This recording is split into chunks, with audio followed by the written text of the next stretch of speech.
Welcome to the Black Entrepreneur Experience podcast. Inside the business, buzz, and brilliance of Black entrepreneurs, here is your host, Dr. Frances Arlene.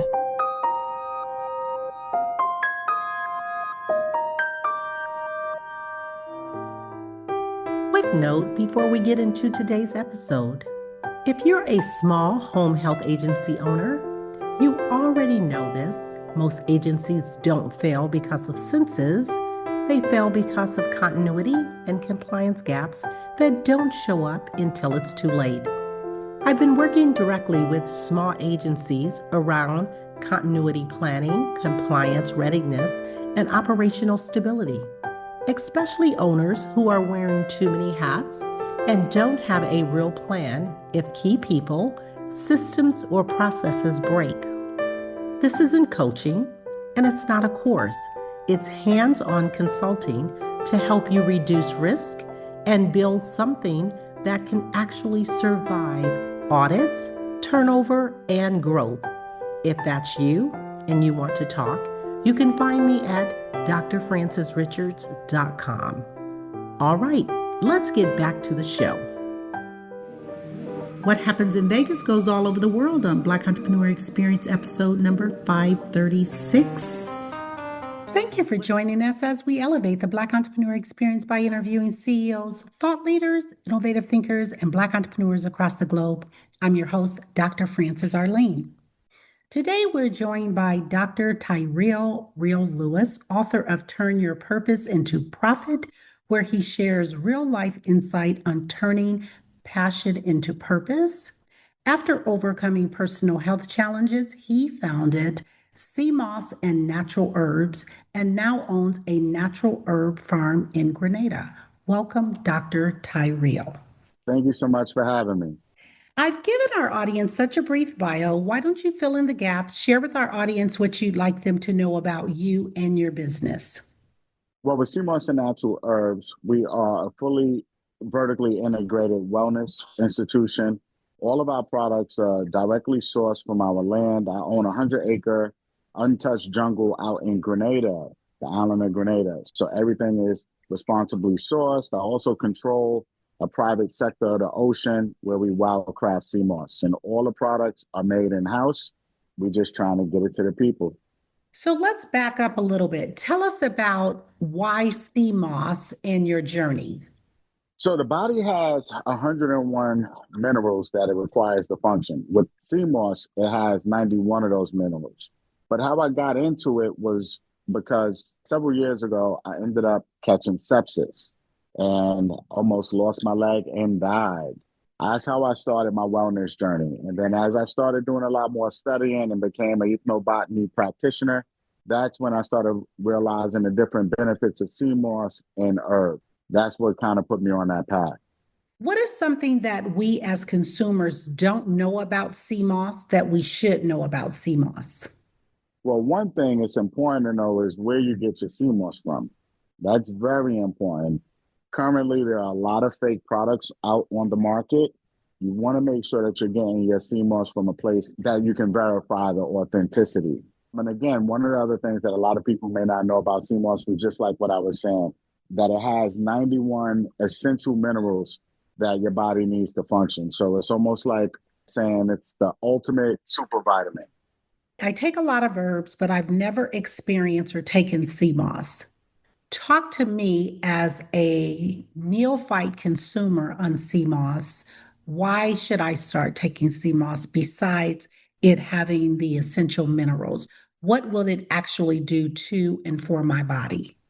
So one of the main things with taking sea moss outside of the 92 minerals, it helps support cellular repair, enzyme activity, hormone production. It also helps balance your nervous system. And it's also good for your blood, bone, and muscle health.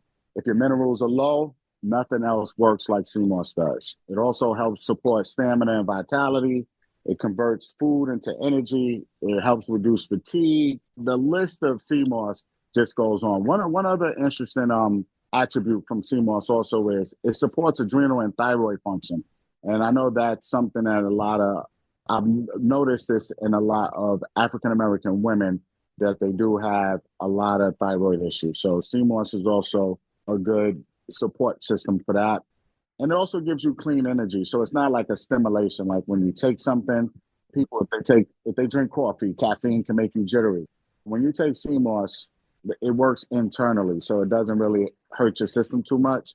Another thing, sea moss is rich in zinc, iodine, iron, and a lot of good sulfur compounds. So overall, sea moss helps your body defend, repair, and recover faster. And how do you take the sea moss? Are you taking it as a tea? Are you taking it as a tablet? Are you taking it as like a liquid vitamin, a spoonful of it? So there's two different ways you could take sea moss. The most popular form that a lot of people are familiar with is in gel form. So basically what you do is you buy the raw sea moss. Plus you got to rinse it and wash it if it's coming from if it's coming from the ocean like it should. Soak it in some lime water, and you can add whatever kind of fruits you want to it and blend it up. Take 2 teaspoons or tablespoons of that a day, and you can go about your way. But another easy form to take is in supplement form. So we also provide supplements as well for people. So between the sea moss gel and supplement form, and a lot of culinary people, they like to put it in their food. I haven't personally taken it to that. Like sea moss, it tastes good, but it's definitely if you're eating it raw, it's definitely an acquired taste. Okay. And what I want you to talk about is if someone's interested in purchasing sea moss from your company, how would they connect? If someone wanted to purchase sea moss, they could go to seamossandnaturalherbs.com. That's how they could purchase some sea moss from us. Seamossandnaturalherbs.com. Thank you for that. I want you to have a monologue. I want you to name a person that has been so instrumental in your life. Who is that person and what are you saying to that person, Dr. Tyreal? I would have to say my mom. My mom is recently deceased. One of the things that I really, really admired about my mother was she's a very hardworking person that didn't complain and just a very tough and strong woman. And I always admired that about that. I didn't never look at myself as being a tough person. I could cry over anything. But my mom was a really strong woman, and she worked really hard, gave me anything.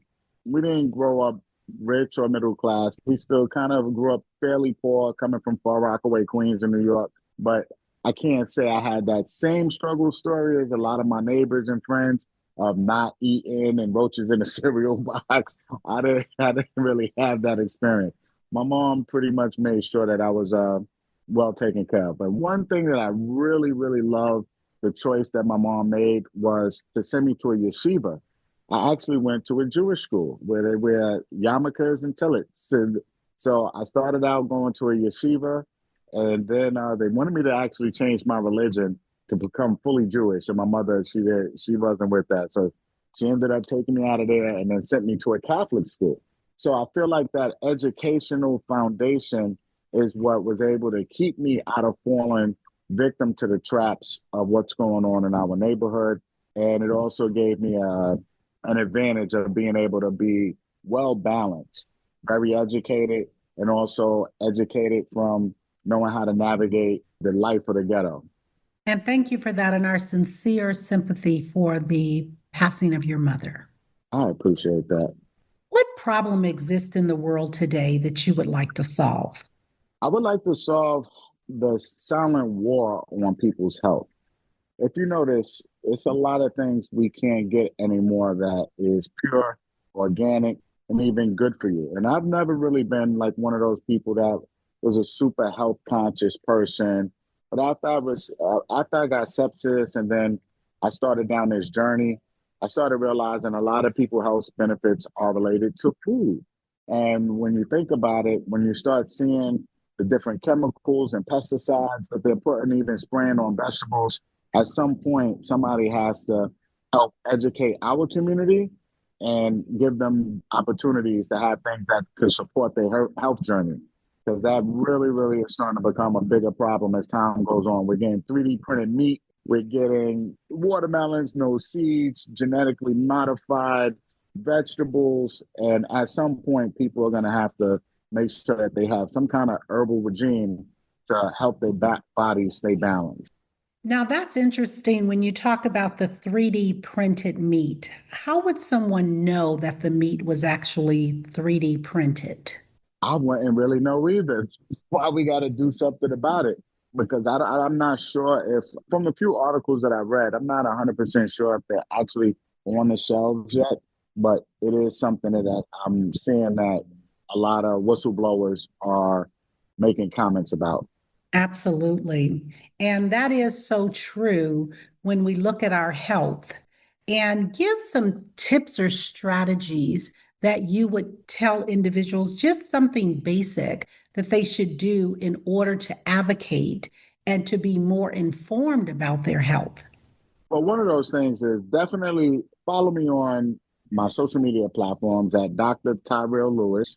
I'm starting to be a lot more active thanks to my staff. They're forcing me to kind of come from behind the background and say people want to hear from me and people want to see my transition from going from the music business into the wellness business. Definitely educate yourself on reliable sources to get the education from. I was doing a program called I Hate Working Out because I didn't like working out, but I was encourage people. It was just a little play on words to at least encourage people to at least do something basic. If you don't want to go in the gym and lift up 100 pounds and going crazy like you see a lot of these fitness gurus do, because I think that turns a lot of people off, at least walk, at least stretch. At least when you're sitting in your chair, do some leg raises. So I started doing a little program called I Hate Working Out, and it's actually going really good. I might have to bring that back because a few people have DM'd me like, we need some more exercises. I would say that. And I'm a balanced person. I'm not saying you got to cut out all the foods that you like. There's people who don't smoke cigarettes and they catch cancer. There's people who eat healthy and they have diabetes. One of the things that you want to just make sure you do is just keep a balanced lifestyle. It's not, if you ate a couple of burgers, you're eating a lot of fried food. All right, well, this week, chill out. Because I think sometimes people feeling like they have to be extreme is what keeps them away from being consistent with their health journey. Absolutely. What is your goal for the business, the CMOS and natural herbs business? What is your goal? My goal with CMOS and natural herbs is to be able to provide more nutrition for the body. And we're going to release a lot of new products. We're more than just an herbal company. We're more than just a company called About Herbs. So we're on the path to release our own herbal trail mix. We have herbal honey sticks. We got some herbal potato chips coming. And we're going to enter a lot of different other industries as far as beverage, animal care, and just to be able to provide the purest and most authentic supplements and herbal products that could support the system in your body. Talk about your transition. You started out in the music industry and then you went into health and wellness. Talk Yes. about that. Talk about your beginnings in the music industry for those that are not familiar with your backstory. Well, actually, I started out in marketing. I was doing field marketing for the United States Army. I was part of the team that helped transform the United States Army's campaign from Be All You Could Be to an Army of One. And then from there, I started doing entertainment marketing. So I helped launch a lot of superstars from Rihanna, Kanye West, John Legend, Pretty Ricky, Fantasia. A lot of people mostly know me from Jeezy the Snowman. So that was like my most notable campaign that I was a part of, the Jeezy the Snowman campaign. From there, I managed almost every DJ in Atlanta, from Dave Chappelle's DJ to Usher's DJ, you name it. I used to manage Vivian Green, Gangsta Boo, God bless the dead. She was a part of 3-6 Mafia.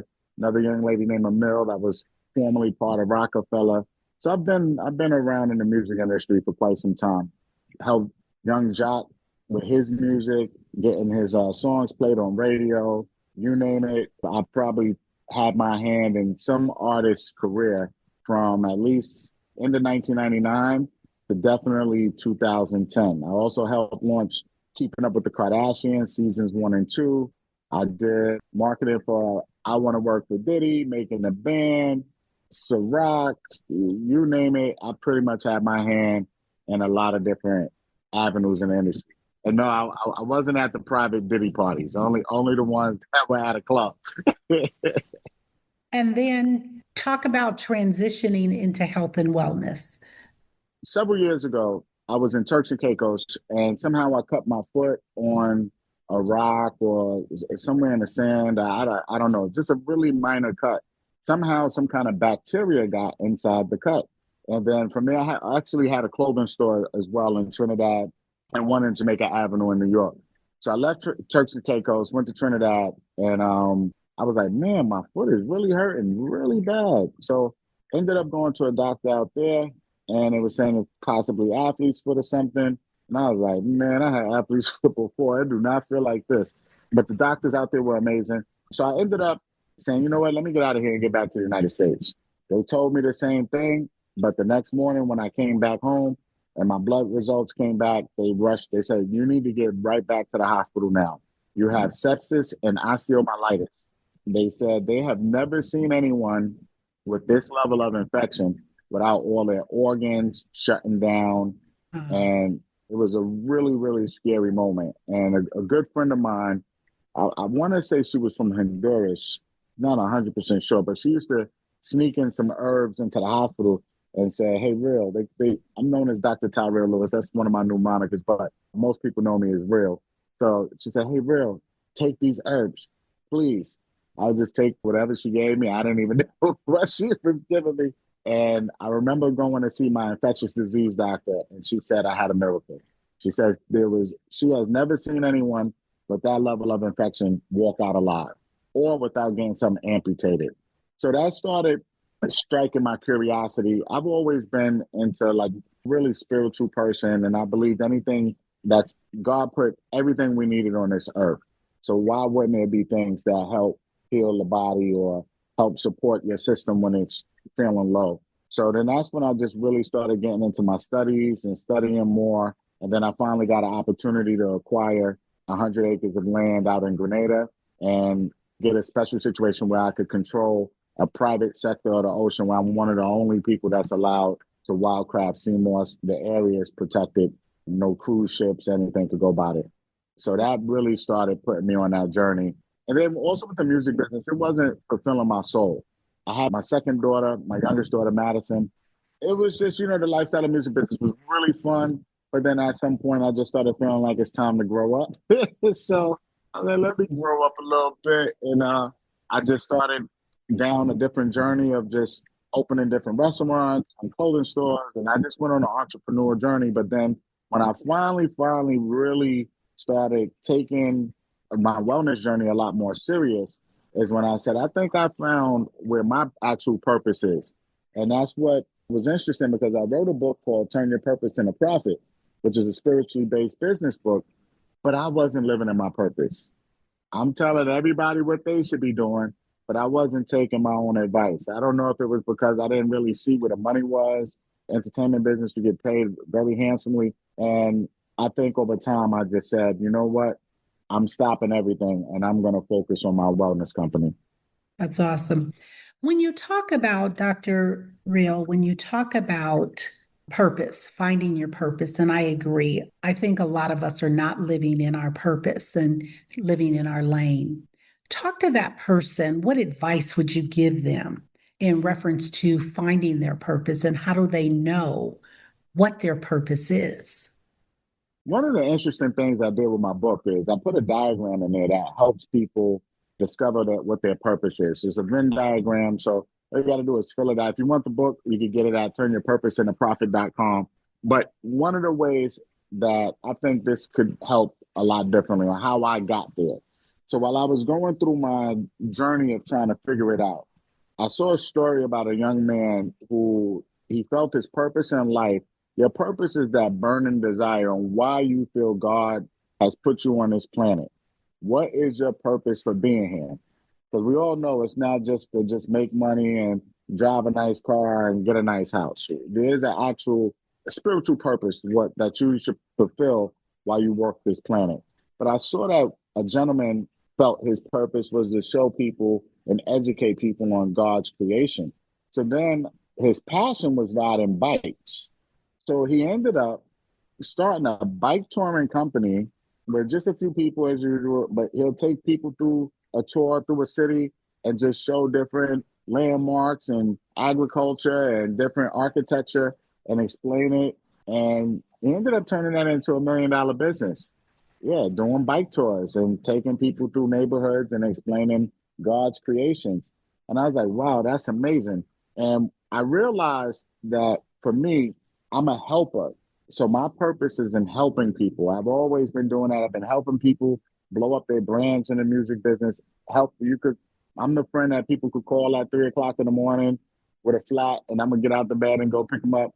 So I realized that God set me on that path to have various different businesses to be able to run this business very efficiently. Of course, if I'm dealing with a restaurant, I have to have a certain level of quality control to make sure there's no cross-contamination and people aren't getting sick from the food. You have to have that same quality control when you're dealing with herbs, because these are things people are actually consuming. I had a really large lifestyle marketing company, so I know how to market. I had a clothing line, so I know how to make sure the merch is looking a certain way. So that way we can invite people into our culture more than just selling them an herb. You could buy an herb from anywhere, but with us, it's more of a family and it's a culture. And we want to build that so people could feel more comfortable. And I think also it's important because it's for people that's like me. Like I said, I'm not the extreme herbalist. So you're not going to see me in a dashiki and burning incense all day.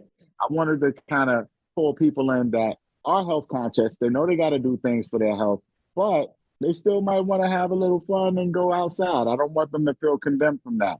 Just make sure that you're taking a break and treating your body as well as you treat yourself to luxury things. To discover your purpose, it's that burning desire or what you feel you were put on this planet for. I just kind of went all the way around the block on that. To summarize that, Dr. Real, what are you put on the planet for specifically? Helping people.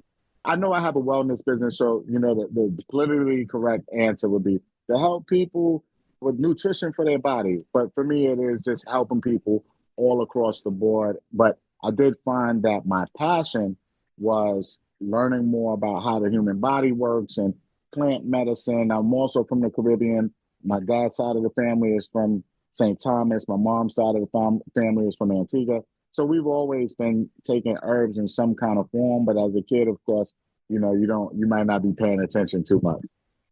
Speaking of herbs, it's the first of the year. A lot of people are making New Year's resolutions. I'm going to eat healthy. And I like that holistic approach that you talk about the total person, the whole body and balance. And you don't jump on the treadmill if you haven't even walked in 30 years or something like that.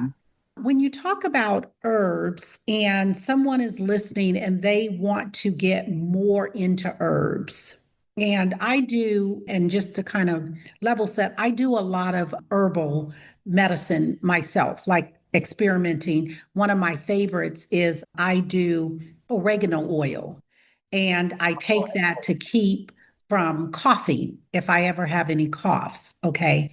But to take oregano oil, you have to know how to take it because you can't just put it on your tongue, and definitely take the ingestible kind because it'll burn your lips, right?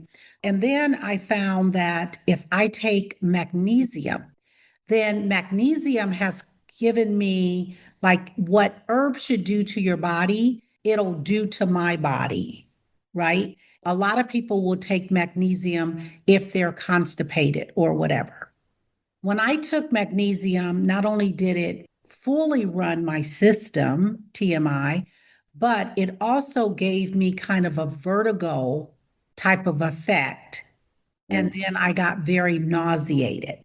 I'd like you to talk to the audience that's listening about how they should start out taking herbs, if you have any advice about that. Oh, yeah. So herbs work with the body and not against it.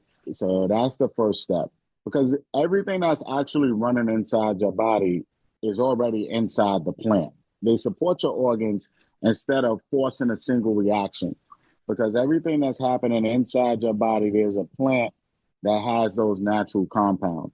One of the reasons why I was telling one of my friends that takes a lot of different synthetic products, One of the things I told them to be careful for is when you take those synthetic products, they interfere with your body's natural abilities to produce that hormone. And herbs work with your body because it's already a part of your body. So that is one of the best things. Also, herbs address root causes and not symptoms. So that's something that's super important. So I would tell people to start off with some herbal teas and supplements. And the most important part is where it's sourced. That's the most important part. I haven't ran into any herbs that do too much damage, but of course, if you're on medication, certain herbs can interfere with your medication. So you have to be mindful of that. But right now, I haven't seen too many documented instances where a herb was actually harmful to someone unless it interacted negatively with the medication. So I would tell people start off slow with an herbal tea. We don't treat symptoms, we address root causes. So when you need to find, actually, on my website, it should be launched hopefully before you air this, but we have what's called the path. So this is for people who don't know actually what herb to get. You fill out an assessment, and then you'll get a three-tiered path system that helps you with what herbs you should try, an intention card. It also comes with a grounding stone and some really nice crystals. That would probably be the best way. Just take that assessment off our website. It's called Sea Moss and Natural Herbs. It's a VIP division that we started called the Herb Bar, and that'll really help you ease into it. I would say that would be the first place. Because one thing that I noticed that is scary with this type of industry, it's like a few others. People are just waking up and saying they're making all these tea blends and some of those herbs don't even work well together. So you really got to make sure that the person that you're getting your products from is a knowledgeable company and also responsibly sourced with the products. I don't have that many years of experience behind me as an herbalist, but well, as an ethnobotany practitioner, but I do have the elders that took me down that path as part of my company and my journey. So, because it's just no way to know about every plant. I can sit there and study a book all day, but without the elders telling me, hey, look, I know the books are saying this, but this is what you also need to learn. That was actually pretty key in my journey and my education because I was in those books trying to learn what every plant did, every herb. And they just kept coming up with more and more and more. And I realized once I started talking to my elders and the foragers, they were like, you really have to get more into ethnobotany. So that way you can study how these plant compounds affect the body. So you need a really reliable source on the educational part. And when you're talking about a reliable source, and one of the things that I want to ask in terms of for the audience, how do you actually find a reliable source? And what due diligence? Because even when you're doing research on the internet, I find you don't know what's true and what's not true. And especially with the increased use of AI and it's pulling so much information, you don't know what's true. Talk to the audience about really doing their due diligence. That is a very good question because we are in the era of fake it till you make it. You have Google, you have AI, ChatGPT, you have all these different sources where people could just really regurgitate some information and look like a star overnight, an educated person overnight. I think the best way, I'm trying to really think about this. I'm going to really give a really good answer. I don't want to just say anything.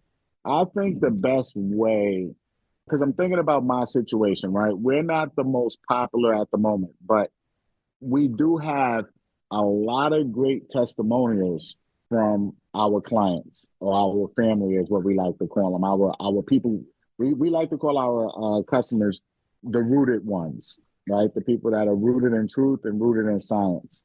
I think the best way is to try to see what companies are posting actual testimonials. I would go with that because if you saw my company and didn't see me on an interview, what would make us any different than anyone else? But one thing I do know is we have a lot of testimonials. I have my own personal testimonials.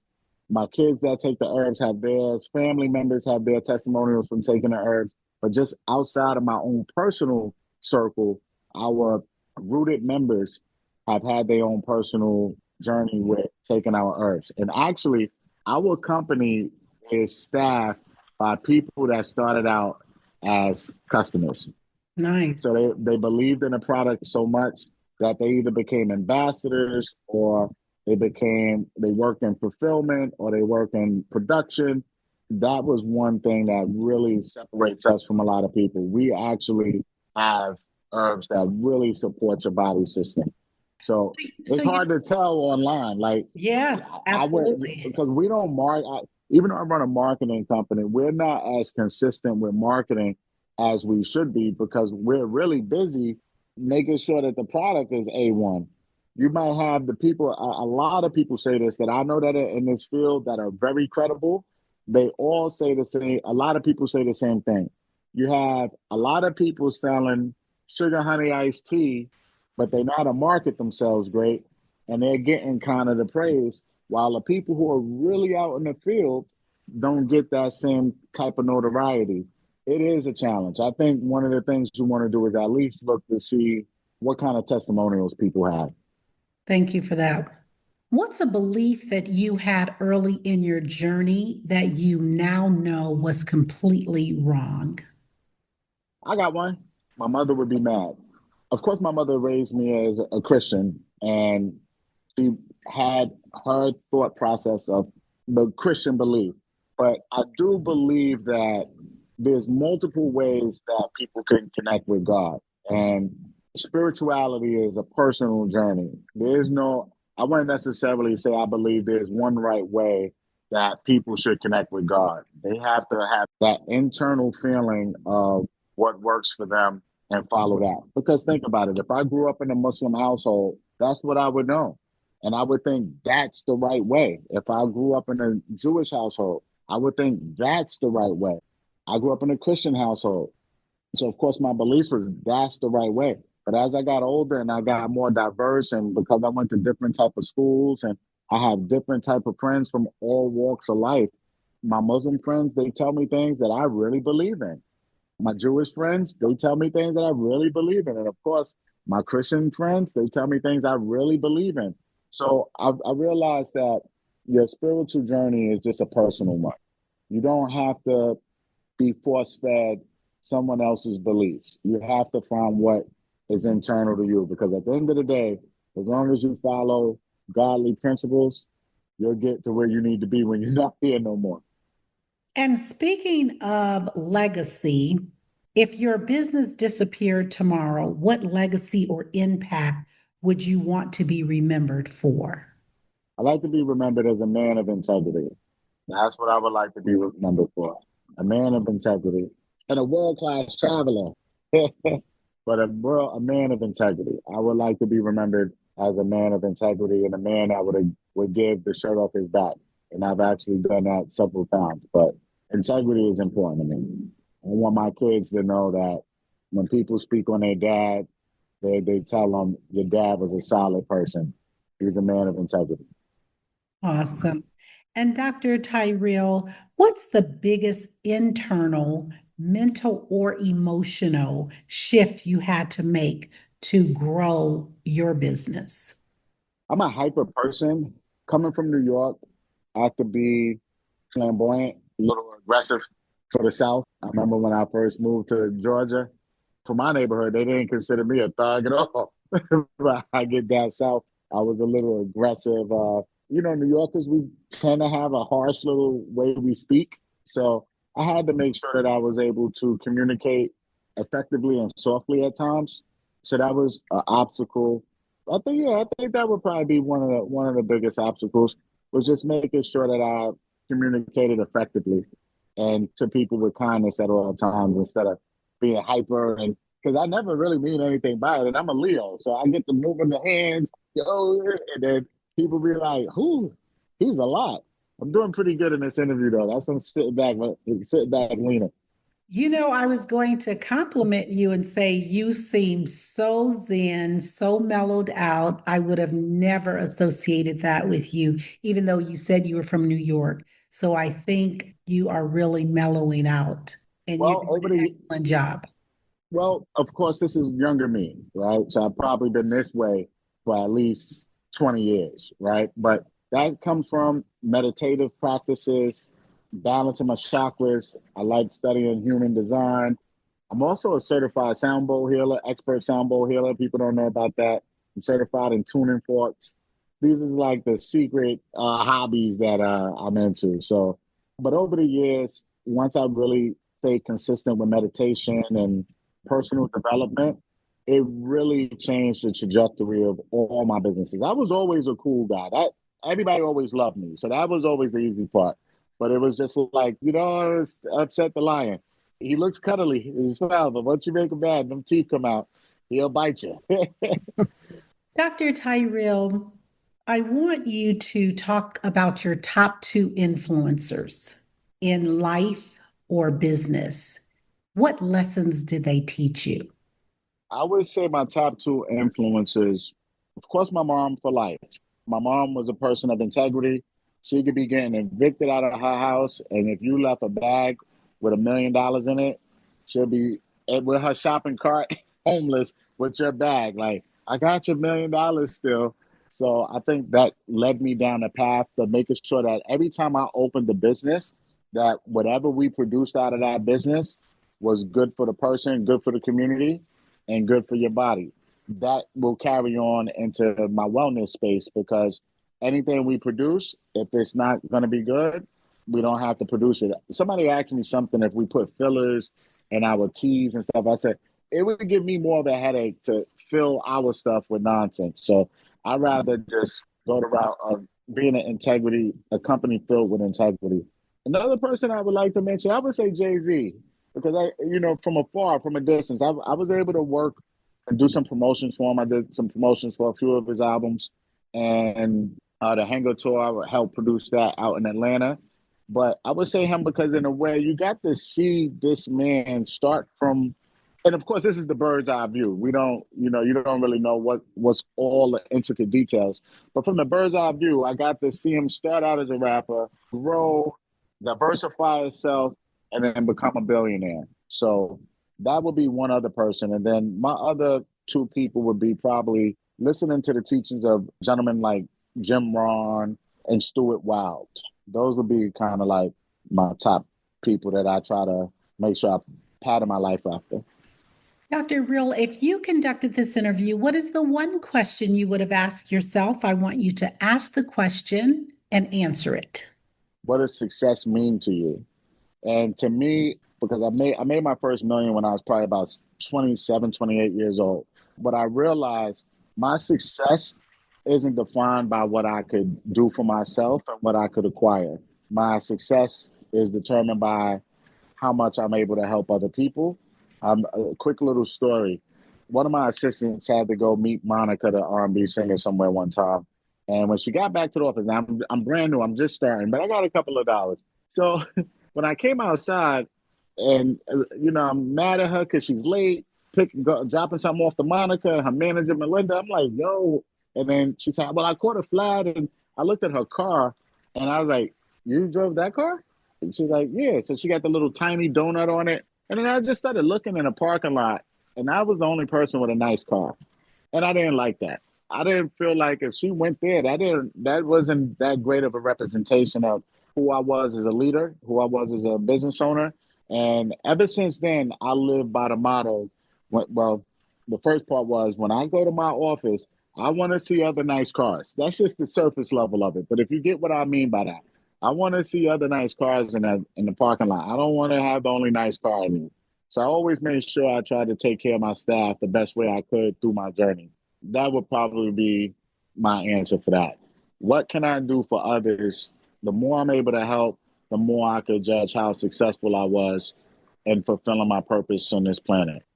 And in closing, I'd like you to leave all your social media handles. I want to thank you so much for joining us on Black Entrepreneur Yeah. Experience podcast. Yeah. And we normally do a fun fact lightning round, but since your bladder's calling, we're going to give you a No, no, no. Give me the full experience. Okay. All right. All right. All right. I don't want, listen, I don't want my audience to say she heard him say he had to go to the restroom, right? Because you know how they do you on the internet. Then they're gonna say to me, well, he should have went in the first place. That's why you said that.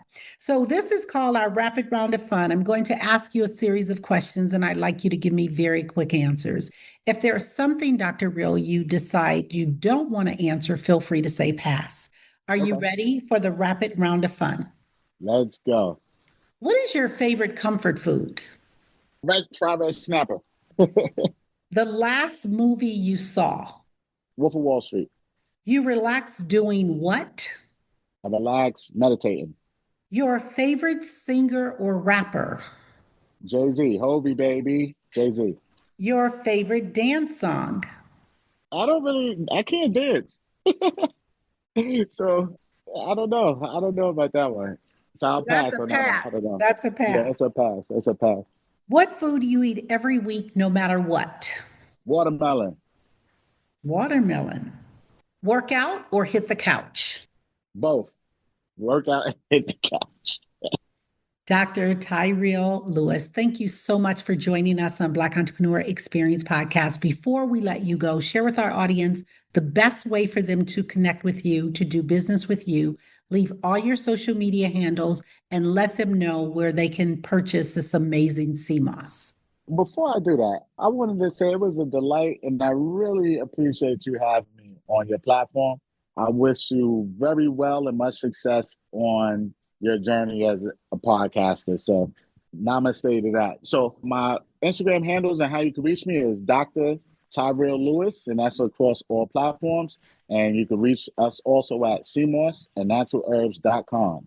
That's a wrap. Thank you for listening and subscribing to Black Entrepreneur Experience. We would love for you to leave a review and rating on iTunes and share with your friends. For show notes and more episodes, go to www.beepodcast.com. Join us next Wednesday, and remember, green is the new black. So keep your bank accounts and your business in the black.